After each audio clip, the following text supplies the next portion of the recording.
All right, I'm live and excited to be here with each and every one of you today. So again, if you're just joining us, welcome. It is 5 p.m. Central. Let me get in the lighting here real quick. But hey, excited to talk about profits versus wages. It's a topic I really love, and talk a little bit about financial literacy today, and what category that you actually fall into. So if you're just joining us, welcome. Thanks so much for being here. I am live on YouTube right now and some of our Facebook groups and my own personal Facebook page. And I'll upload this on my Instagram. If you want to follow me, it's at Todd M. Cahill.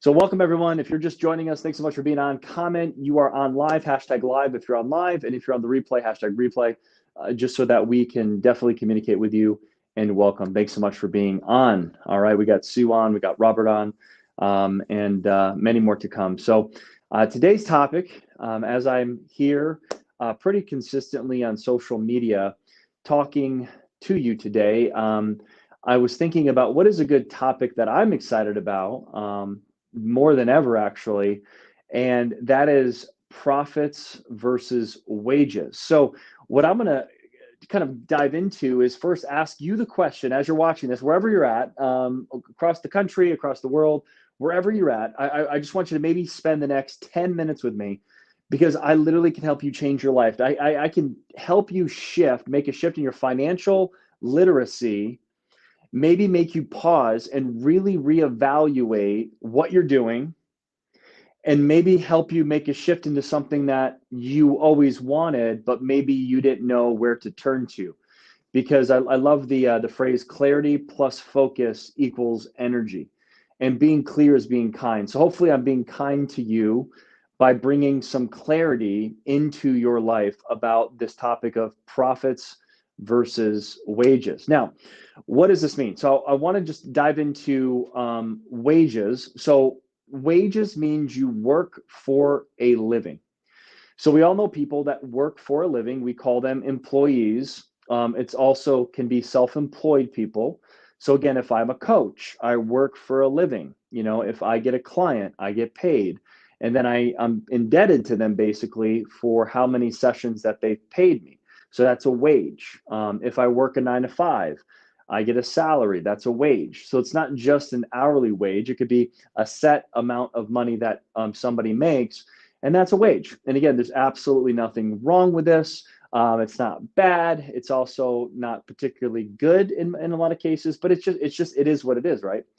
And a profit is better than a wage, like the great orator and speaker Jim Rohn used to always say, is wages are fine, profits are amazing. Okay, so making a wage is taking care of your family. There's absolutely nothing wrong with it. People do it all the time. But what is better than a wage is actually making a profit. So for instance, I'll give you an example. Let's say you are working a wage right now, whether it's $20 an hour, $30 an hour, or more. Let's say you have a salary of $75,000 a year, you get full benefits. And then let's say you have a side hustle. Okay, so you have all your bills, you have your salary, you have your wage of whatever your job is. But let's say, you dabble in Amazon, or you sell things on eBay, and, maybe you're a jewelry maker, maybe you do network marketing, and whatever you bring in as a self-employed person is pure profit. So you can take that money and you can put it in the bank, you can develop more money in your savings account. You're still working for the wage, but profits are better than wages. So you take that money, maybe put it in a family vacation. Maybe you're buying another car, maybe a jet ski, a boat. I'm not recommending all that, but I'm just saying, like, you have profits now. So you can pour it back into your business. You can reinvest in your business. And there is a lot of ways that you can make money in this world. And that's totally fine. Like, follow your passion, be purpose driven. Purpose is really just really going after your dreams, but having the creator kind of endorse them. It's kind of a cool way of thinking it. It's like, here's my purpose in life, because you have really felt that it's a calling, but it's also your dream. It's also something that you're good at. It's something that you want to go pursue. So when you're being called to do something, or you really have a passion, you have a dream, you have to first gauge the compensation of that dream. So if your dream is to work a 9 to 5, that's totally fine. So you are going to be making a certain amount of wage, and you're capped out at that wage. Now, profits come from leverage. Okay, so for instance, what I'm really excited about in my life, to be very crystally honest with you, or crystally honest, I don't even think that's a phrase, but just to be honest and very clear, is there is a major explosion right now in e-commerce, and e-commerce is what Amazon is. It's what Walmart is. I just bought a pair of sneakers yesterday while I was watching a movie on Nike.com. And I'm looking forward to getting those on Friday. A new pair of Air Jordans. Like, I need a new pair. I don't. I have 100 of them, but these are really cool sneakers. And I just spent 5 minutes buying a pair of shoes on Nike.com, which is e-commerce. So what I'm investing my money in now, which is a pure profit for me, is Walmart and Amazon, and buying stores that are e-commerce that are completely hands-free, that I just have to make an investment one time only, have a credit card, and being able to fund that and start to make 7, 8, 10 or more $1,000 a month doing absolutely nothing other than paying my credit card off. It's actually so good right now, and it's part of one of the 3 businesses that I own, that it's becoming pure profit on top of what I do in the other 2 businesses that pay my, my family, my house, my household income, whatever, all the basic, bills that I have. Does that make sense? So that's what's so exciting about just understanding the financial literacy, is ask yourself the question is right now, well, how do you make money? Ask yourself, how do I make my money? Is it based on, can I make unlimited money? And I know a lot of people sometimes are against sales, or they don't like sales. But I got to tell you, I used to be that person. I used to be the person that says, I'll never do what my parents did. And growing up, I used to listen to my dad on the phone. And man, he passed away this January, but he was such a people person. And I'm not even like that even now after all the years of training. Like, he would laugh, he would have this specific laugh, and he would just be so smooth over the phone. And he was in life insurance for Metropolitan Life and Prudential, and he sold a good amount of sales, and he loved it. My mom did the same thing for years, and then she also did network marketing, and she still does. So I come from a sales family. But I used to, of course, like every kid, I'm not going to do what my parents did. No way. But then I started listening to people like Jim Rohn and Zig Ziglar and John Maxwell. And then I realized, okay, sales is just a transfer of enthusiasm. So what am I enthusiastic about? Well, when I started reading Rich Dad Poor Dad, I started to really make a shift in the way that I thought about money. And I became enthusiastic about the cash flow quadrant, and not specifically staying in the left side of the cash flow quadrant, which is E and S, which is employees and self-employed people. I started to make that shift in my early 20s to the big business owner and the investor, because being a big business owner, and I was in direct sales and network marketing, still am. So that brings residual income. It brings profit. And I'm not saying you don't have to work in this business model, or, you don't have to do anything. Of course, a lot of these things you do, but once you are making revenue in something that's profitable and it goes unlimited, see, sales is great because, especially, it depends on what you do, you can actually make unlimited income. And again, someone says, well, I'm not good at sales. Well, okay, well, you're either selling or you're being sold. So you're either going to be a consumer in the marketplace, or you're going to be basically the owner of the marketplace. So I'm not saying you have to learn sales in order to be successful, but there has to be some sale being made to you of selling you that profits are better than wages. So let me sell you on that concept, because if you're not in profit mode, then you're in wage mode. And if you're in wage mode, again, nothing wrong with it, but here's the consequences. The consequences is there's a lid on you. So again, if I'm on a salary, if I'm, a coach only and I'm getting clients, I'm only one person. If I'm a real estate agent, I'm only one person, even though, yes, it's commission. But if your income is based on you and you alone, whether it's, selling something that once you get paid, that's it, there's no ongoing passive income, then you're basically in a wage business. So I just encourage you to start really doing your due diligence. Now, what is the benefits of a profit business is you pay all your taxes, you pay all your bills, and then you can now look at your profit. So let's say you profit $10,000 a month and your bills are $5,000 a month. So you have $5,000 a month to play with. So this is a great concept. I learned this in my 20s. So there's liabilities and there's assets. Okay. So what is an asset? Your house is not an asset. Okay. I don't care what anyone says. Okay. Grant Cardone, whether you like him or not, basically, you do not consider your house an asset. What an asset is in real estate is something that you buy, you hold on to, and you rent it out, whether it's Airbnb or you get someone to rent it so that they're paying your mortgage. You're not living there. So you're not taking your money out. So what an asset is not taking your own hard-earned money and buying it constantly. That's a liability. So an asset is something like I'm talking about e-commerce, maybe it's crypto, the stock market, real estate, obviously, is an asset. There's a lot of assets out there, but what the asset does, it can pay for the liability. So again, let's say you have a car note. Let's say you want to get a car. You do want to buy your dream house. Don't go get a job and take your hard-earned wages to buy the house. And this is, again, the American dream since the early, probably after World War II or post World War II, which is fine back then, but it doesn't work for 2021. In fact, there's more YouTubers and millennials that make way more than doctors and lawyers today, and they're making it from home on YouTube. So there's a million other ways to make money than just getting a salary. So the bottom line is people want the salary because they have the security. Again, nothing wrong with it, but just watch me here.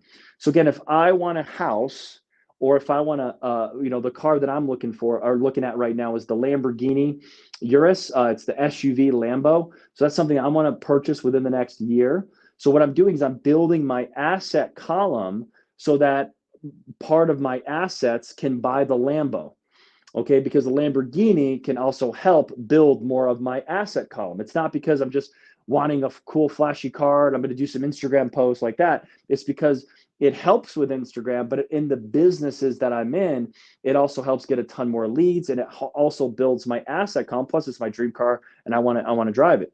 The other thing is, if I want to buy a house, or if I want to buy a liability, a boat, or a jet ski, or something fun, I'm not going to go buy it. I'm going to go build more assets.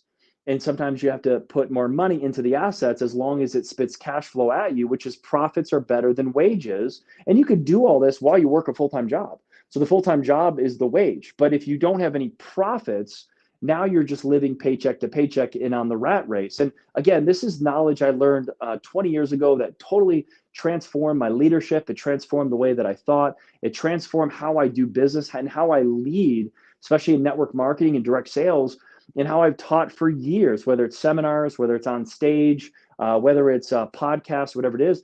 And again, it's interesting to know that a lot of people don't think like this. A lot of people think like their grandparents thought in the 40s and in the 50s and in the 60s. The problem is we live in 2021.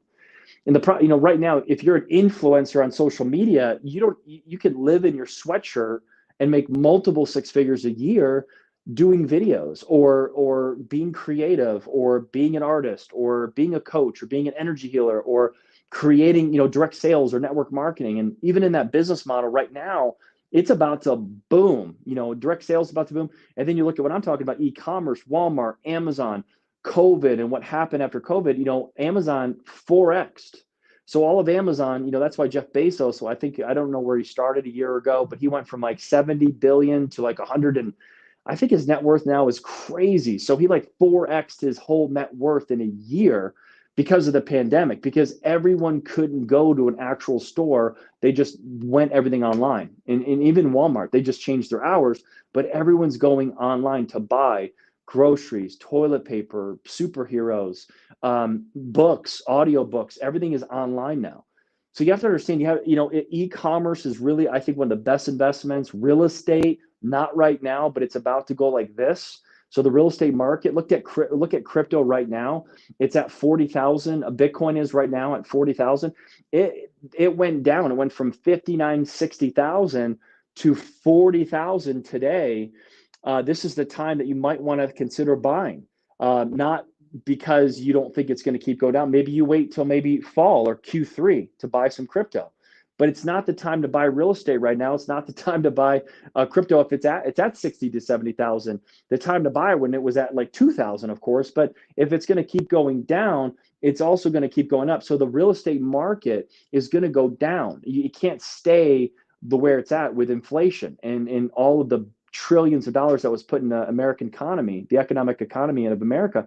it's going to go down. So in Q3, watch what happens to the real estate market and understand that even if you have zero profits right now, or you don't even have a business and you're so worried about, well, I don't have the money, I just have to live paycheck to paycheck.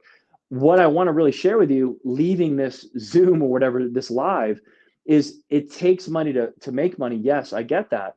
But when you spend money, you're going to make money. I know this sounds crazy, but I'm not talking about like going on a credit card, you're spending money at Zara. You're not going to make money by spending money. I mean, the mindset's there though, but you can't be so scared. It's like a lot of times people get so scared when they're about to make a really good investment. They get so, but this is what they want. They want a life of profits. They want a life of doing whatever they want and any time that they want, but then they get scared and they get like, well, the cost is too high. But the cost of them not doing it is way higher than them not doing it. And that's where people get stuck. And that's where that energy healing comes in. And that's where that coaching comes in, that you versus you battle, like my book talks about, is you have to have an entrepreneurial mindset. Now you can develop this mindset, but you got to go from even a poverty mindset. If you have one, maybe you grew up in poverty, and that's okay. I'm sorry you grew up in a poverty mindset, but that doesn't mean you have to stay in a poverty mindset.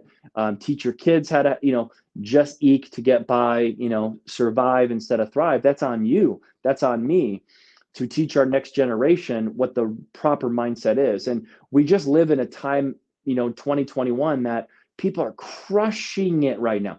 You might watch CNN and you might watch Fox News and you might think, oh my God, the world is so broke and people are struggling because of COVID. There's been more millionaires created, I would say, in the past 12 months than probably years. And the economy right now is great. And you have to make a shift. And that's where the catalysts rise up. So what the law of the catalyst is, who's going to rise up from the masses. So all of us had to shift our spending habits. All of us had to shift our profession. A lot of us had to shift to actually work from home as opposed to maybe the 9 to 5. But now people don't want to go back. So think about it. People love it. People love wearing sweatshirts and robes at home. People love seeing their kids more. People love seeing their spouse more. I mean, that's not a bad thing. For most people, it's a great thing. People love going to the refrigerator when they want to instead of, not having the time. So what we're finding is there's a lot of people that are not wanting to go back to that space of being around people and being in a corporate America office. They want to just work from home because of Zoom, because of social media. So home-based businesses are going to take off like crazy. We're going to see an explosion in home-based businesses around the world right now. Also, even what I do, we can build in Russia, we can build in France, we can build in the UK and in England and all of America, North America. And a lot of the businesses that I do, some are limited to just America or Canada. But Amazon is Canadian and American. Walmart is just America right now with e-commerce. The other business that I do is in like 20, 30 countries. So all through Zoom, all through WhatsApp. So all I'm saying is, do you have profits coming into your household on top of your wages? And if you don't, it's very simple. You just need to be connected to the people that do. So we have a cool program that's absolutely free. It's called the You versus You Challenge. Again, we have all these battles, you versus you. And one of them is obviously you versus your finances and you versus your health.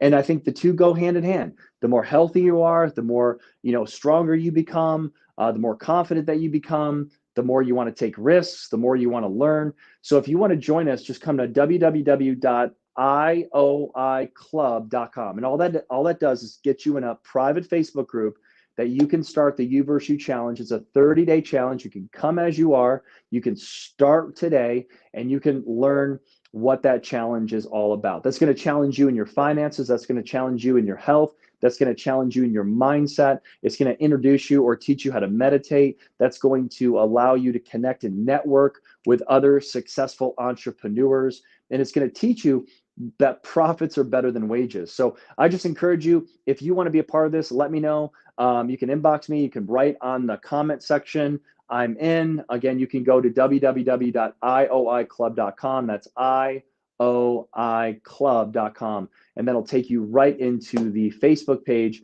and we'll approve you. And yeah, I like that. I always like being approved, don't you? You're approved. So you're approved. Come as you are. and get in focus of winning the battle of you versus you, and allow us to come alongside of you, champion you, connect with you, and really keep you accountable together. And it's all fun, and it really will help you shift and make a serious mindset shift in your life, instead of maybe being in the poverty mindset or the entitled mindset. You might not even know that you're entitled, but so many people are entitled, they don't even realize they are, or how they come off. And or the spirit of poverty is just, I can't afford it, I don't have the money. But they're not thinking, how can I get the money? They're not thinking, okay, I don't have the money realistically, but how can I go create the money? How can I go create momentum and go from not having something to creating something that's incredible? That's the entrepreneur mindset. Most entrepreneurs don't have money in the beginning of their entrepreneurial journey. I didn't have it. I was homeless. So literally no excuses, but it's all up here. It's a 6 inches between your ears. You've got to have the right mindset in order to get rich. You can't just always say, well, I don't have the money, can't afford it, can't afford it. It is what it is. I've been always broke. I'm always going to be broke. You're right. And now your kids are going to suffer unless one of them just figures it out outside of you and reads Rich Dad Poor Dad or has great mentors. Because if they don't, they're never going to figure it out either. Because again, that generation didn't teach their kids that profits are better than wages. You buy a bike for $1 and you sell it for $2. That's the profit. You profited 100% of your money back. That's what you can do in the marketplace right now. You just have to be smart. You just have to be knowledgeable. And that's exactly what we can help you and connect with you as well. So thanks so much, everybody. Appreciate it. Thanks so much for watching. Hopefully this gives you that energy, or at least that desire to learn more about what's out there in the marketplace right now, how to position yourself in something that can be passive for you, and that can be very, very profitable. So thanks so much, everybody.